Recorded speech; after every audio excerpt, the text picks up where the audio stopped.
Bonjour à tous, bonjour à toutes, je suis Louise. Bienvenue dans cette série où je vous amène en immersion dans les fermes françaises pour découvrir les producteurs passionnés qui nous régalent au quotidien. Aujourd'hui, direction la Bretagne pour partir à la rencontre de la famille Goudal.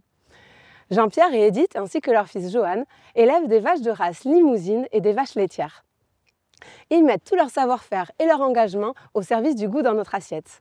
Mais avant de plonger au cœur de leur quotidien, je leur ai préparé une petite surprise et je suis partie à votre rencontre pour connaître votre avis sur leurs produits. Alors, prêt pour un voyage entre passion et terroir breton? Allez, suivez-moi.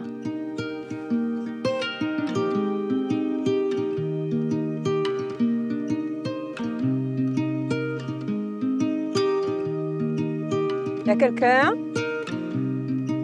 Bonjour. Bonjour. Salut Johan, ça va? Bienvenue. Bonjour, Bonjour. merci. Je Bienvenue. suis accueillie par presque toute la famille, c'est cool.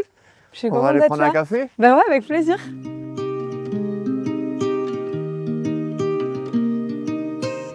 Il fait beau, c'est chouette, on a une belle journée. Merci. Bon, je vous ai préparé une petite surprise. Je suis partie à la rencontre des consommateurs. Je leur ai fait goûter votre viande et pour qu'ils nous disent ce qu'ils en pensent. Vous êtes prêts? Hyper bonne. Ouais, fondante, je dirais un peu. Super texture en bouche. Elle est bien tendre. Elle est très bonne. Vraiment. Ça fait qu'amour, c'est normal. Ça veut dire quoi, élever une vache avec amour? En prendre soin.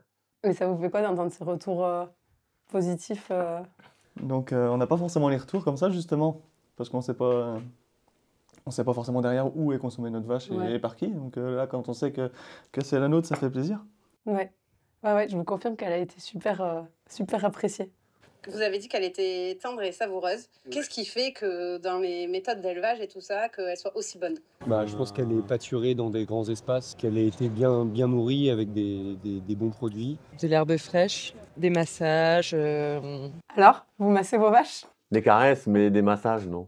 Non. C'est très rare. Ça peut une ou deux une ou deux chouchoutes, mais Quand elles sont en prairie, et l'été, quand on emmène des concentrés, on a quelques-unes qui ont tendance à nous courir après parce que elles aiment bien venir dans le seau les premières et puis elles aiment bien avoir leurs petites caresses. il faut toujours en avoir quelques-unes dans les lots comme ça, parce que c'est celle qui nous aide à diriger tout le monde. Et ouais. À votre avis, c'est quelle race de vache? La plus connue, là, se termine par un Steer ou... Déjà, c'est pas une vache laitière, Ouais. vu qu'il y a des vaches pour la viande et pour le lait. Je dirais peut-être de race à viande, blonde d'Aquitaine, peut-être de la Salers. Moi, je dirais de la limousine. C'est pas une voiture, ça? C'est pas une voiture, elle demande.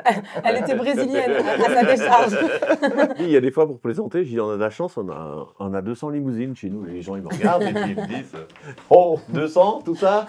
Et ça vient de quelle région, vous pensez? Du Limousin. Du Limousin. Vienne, Haute-Vienne. La limousine, ça vient du Limousin. Alors, est-ce que la limousine vient du Limousin? Eh ben, pas forcément. Ben le bassin de la limousine, c'est le Limousin, mais, Ouais. mais pas, il y en a partout. Oui, et puis c'est pas comme une AOP qui impose une région de production. Là, les limousines, elles peuvent être faites partout en France et ça n'empêche pas des certifications parce que je crois que vous êtes label rouge, non? Oui, bah ouais. Et puis de toute façon, on a des boucheries et des magasins en Bretagne, il faut bien les ravitailler aussi. Les Bretons mangent de la viande. Exactement, c'est bien qu'il y a de la viande de produite sur place. Oui, au final, ça vous permet d'avoir des vaches qui sont produites localement et une consommation locale et qui ne vient pas de l'autre bout du pays. Oui, c'est dans l'air du temps, quoi. Aujourd'hui, c'est quand même l'idéal de consommer local. Et bon, alors ça fait quoi de voir les gens qui parlent de votre produit? C'est fini. Ça fait rigoler toujours. C'est marrant. Moi, on apprécie beaucoup. Bon, mais ce qui serait chouette, c'est que vous alliez me montrer comment ça se passe vraiment, qu'on puisse aussi leur expliquer, leur montrer concrètement l'élevage des limousines. Avec grand plaisir.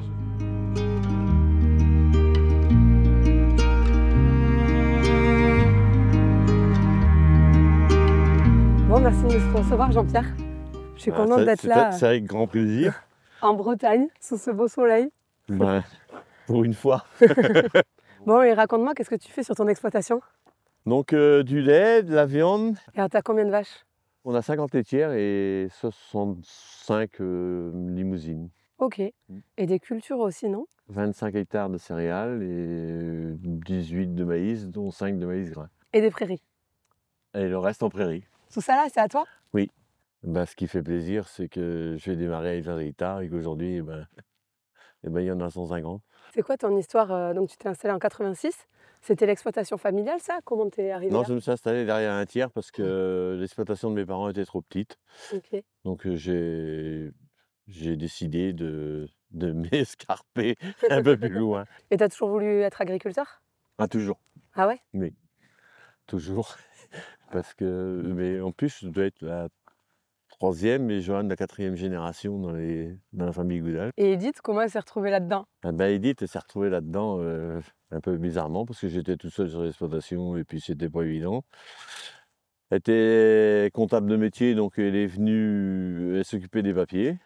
Et puis ensuite, au fur et à mesure, quand les enfants sont arrivés, elle m'a aidé de plus en plus parce que c'était comme ça. De toute façon, on dit que quand on épouse un agriculteur ou une agricultrice, on épouse l'agriculture avec, il n'y a pas trop le choix. Mais Edith est née du milieu agricole aussi, donc ses Ok. parents étaient agriculteurs, donc ça l'a pas changé beaucoup. Bon, ben maintenant que j'ai eu un aperçu de tes terres, je suis preneuse d'aller voir tes vaches. Eh ben on y va, Allez, go. on est parti.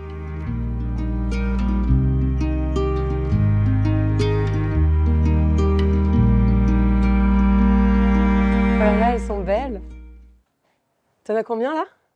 Là, il y en a 32. Magnifique. C'est des vaches qui sont très dociles, que j'aime bien, j'ai toujours bien aimé la limousine.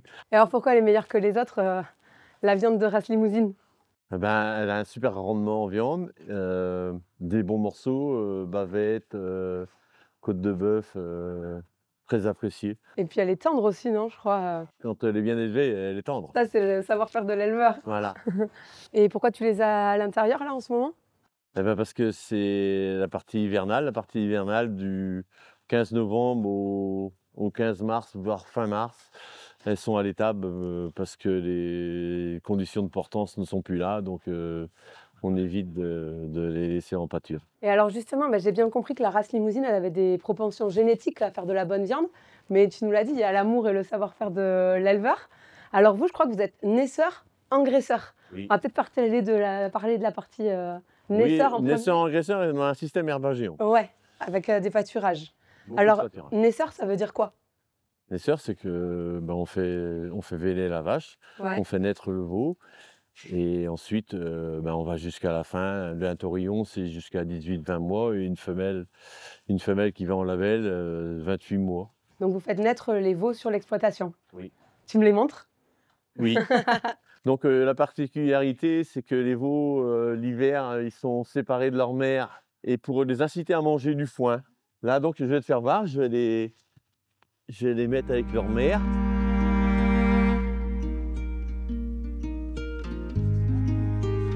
Allez les petits, allez, on y va.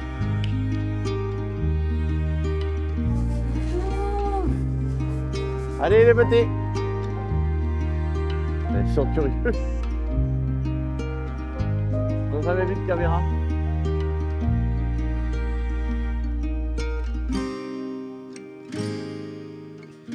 Quel âge ils ont? Eh ben là, ils ont entre 1 mois et 3 mois. On l'a dit que la race limousine a de belles qualités génétiques pour faire de la bonne viande. Là, ça te permet aussi de maîtriser la génétique parce que c'est toi qui choisis quel taureau t'accouples avec quelle vache Voilà. pour faire le veau de la meilleure Et puis qualité possible. quelle chenille je vais mettre à leur repro et pourquoi celle-là et pourquoi pas celle-là. Ça, c'est l'œil de l'éleveur. Voilà. Et puis après, on sélectionne aussi la capacité, le lait et surtout l'état corporel. Tu me dis si je me trompe, mais j'ai l'impression que le bien-être animal aussi, il peut jouer sur la qualité de la viande, non? Essentiellement. Ouais. Après, il faut avoir un bâtiment. Là, on voit bien que c'est un bâtiment qui respire, qui donne. On a envie de travailler dans le bâtiment. Même les bêtes, elles sont super bien.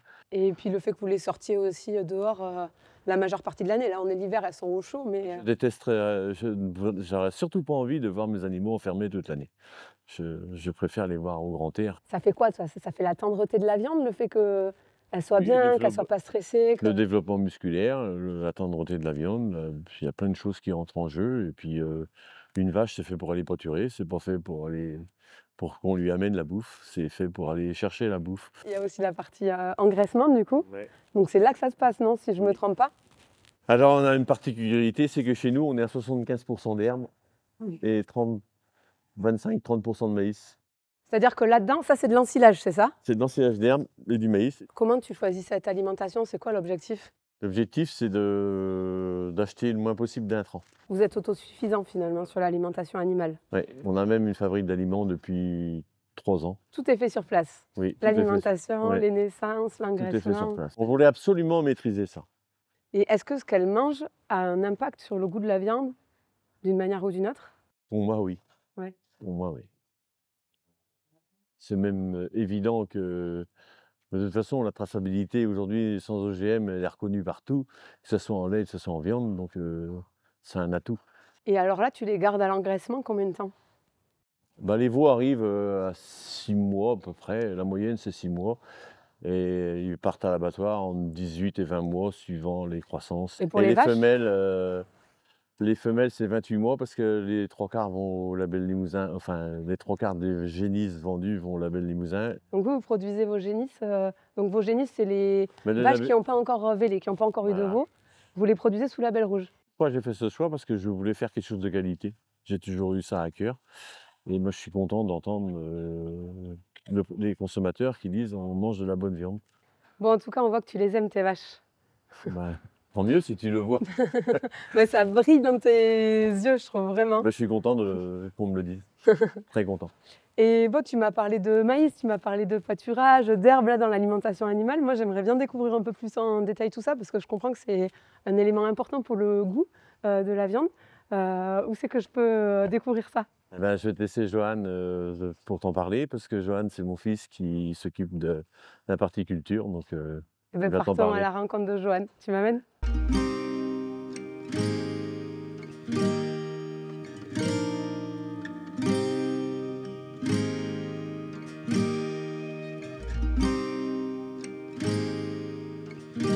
Bon, Johan, il paraît que c'est toi le roi des cultures et des prairies.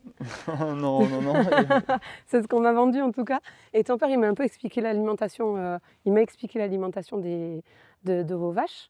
Est-ce que tu peux me raconter comment vous travaillez à produire une alimentation de qualité? Bah déjà, on essaye d'être le maximum autonome et de moins dépendre, de dépendre le minimum possible des achats extérieurs. Ouais. Et donc, c'est pour ça qu'on produit et surtout nos fourrages. On est totalement autonome en fourrage et on achète que des matières premières et on fabrique nos aliments à partir de nos céréales en fait. Et comme ça nous permet d'avoir à la fois de la paille pour remettre sous les bêtes et en plus de produire nos aliments à la ferme. Donc on stocke nos céréales à la moisson, on les stocke à la ferme. Et ensuite, au besoin, elles sont soit aplaties, comme là on peut le voir en fait. Donc là il y a du triticale, il y a du maïs grain. Après la luzerne et le colza, ça c'est de la matière première qu'on achète. Ouais. Et, ou sinon, autrement, pour les veaux sous les mers, le maïs grain, on le met entier en fait. Et donc c'est ce que je vous disais tout à l'heure, ça nous permet d'être complètement autonome en fait. Et donc de diminuer le coût les charges. Ouais, puis j'imagine aussi que ça te permet, cette alimentation de qualité, d'améliorer le goût de la viande que tu produis, non? Oui, bah, au moins je sais d'où ça vient, hein. C'est mes céréales, c'est mes fourrages, les vaches elles mangent que des choses de chez nous. Donc je pense que c'est mieux pour les animaux. Ouais, tu leur donnes combien à chacune à manger? Là le soir on les complémente avec 2 kg, enfin ça dépend, hein, c'est 2,5 kg en finition et 1 kg en démarrage. Ok, en fonction du stade de développement de la vache. De la grosseur de la taille des bêtes, ouais, voilà. Ok, je te regarde faire. Et t'en as qui sont plus gourmandes que d'autres? Ah, ils se donnent le tour, hein. Ils partagent. Là, c'est leur moment de kiff, non? Ouais, bah c'est les bonbons on va dire. Je peux essayer? Eh bah vas-y. Je donne à qui? Ah, celle-là il en faut encore 3. Celle-là? Ah, c'est lourd quand même, hein? 4 des comme ça. Tu me fais bosser, genre là. Là, on a parlé du complément alimentaire, au final, des bonbons, comme tu dis, pour les vaches. Mais tu m'as dit la majeure partie, c'est de l'herbager, donc les prairies. Je serais curieuse de voir ça, que tu m'expliques comment tu travailles pour les pâturages, parce que bah, je pense que c'est essentiel pour la qualité du produit fini. Ouais, bah, on va aller voir. Allez, feu.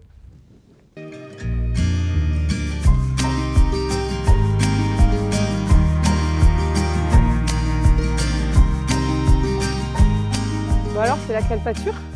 Ouais, donc la saison estivale, On fait pâturer, les bêtes pâturent toute la saison estivale, hein. Donc dès qu'on peut les sortir au printemps jusqu'à ce qu'on ne peut plus à l'automne, on a une assez grande surface accessible aux bêtes.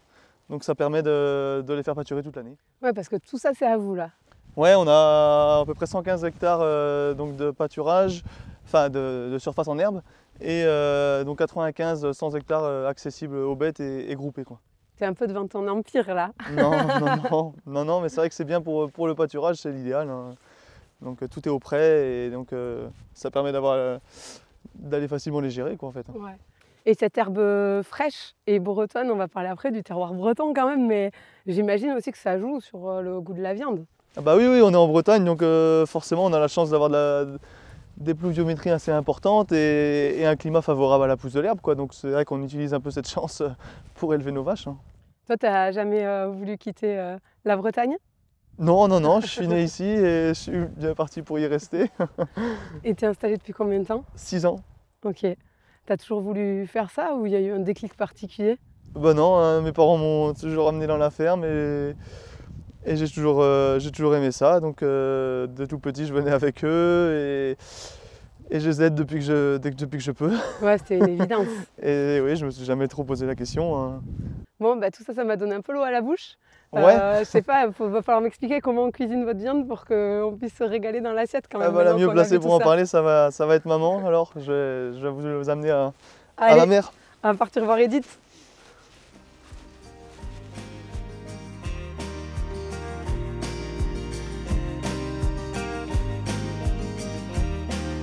Bon, ben, nous voilà de retour à la cuisine. On a vu tout l'élevage. Edith, Jean-Pierre et Joanne, ils m'ont amené voir ben, les vaches, les pâturages, les cultures.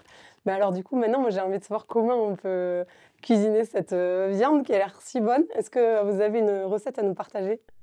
Ben, pourquoi pas un grillon? Si on... Allez, vendu. Et ben, du coup, on prend du paleron, du jarret, on fait revenir dans une cocotte avec de l'oignon, de l'échalote, et puis on ajoute un petit peu de vin, et des carottes et des champignons, et on fait mijoter tout ça. Ouais, ça a l'air bon. Quand on le fait mijoter combien de temps? Bon, ben, au minimum 2 heures, voire 3 heures, hein. Faut être patient. Oui, voilà, il faut faire une cuisson toute douce, et puis voilà. Et après, c'est à point pour être dégusté. Ah ben voilà, avec soit la purée ou ce qu'on a envie, ça peut être des pâtes. Et alors, tous les trois, est-ce qu'il y a eu un moment où vous avez été particulièrement fiers de partager votre viande avec quelqu'un ou une anecdote à raconter autour de tout ça? Est-ce que vous avez quelque chose à nous partager? Cette année, une particularité, dans un comice agricole, on a mis de la viande de la ferme. Ah, chouette. Un comice agricole, c'est une foire agricole locale, en gros, Oui. c'est ça. Et le midi, le repas, c'était de la viande de la ferme. Qui a régalé tous les agriculteurs qui étaient Tout le monde présents. était ravi. Ouais, c'est chouette. On a trouvé une bonne équipe de grilleurs et Oui, parce qu'il ne faut pas qu'ils gâchent tout à la cuisson. Vous faites 3 ans à élever la vache ou 2 ans et demi. C'est pour après la pourrir à la ça cuisson. fait partie des petites anecdotes de la ferme. Bon, mais très bien. Bon, ben merci vraiment beaucoup à tous les trois pour l'accueil. C'était super chouette déjà de venir en Bretagne et de découvrir votre exploitation et votre savoir-faire. Je me suis vraiment régalée.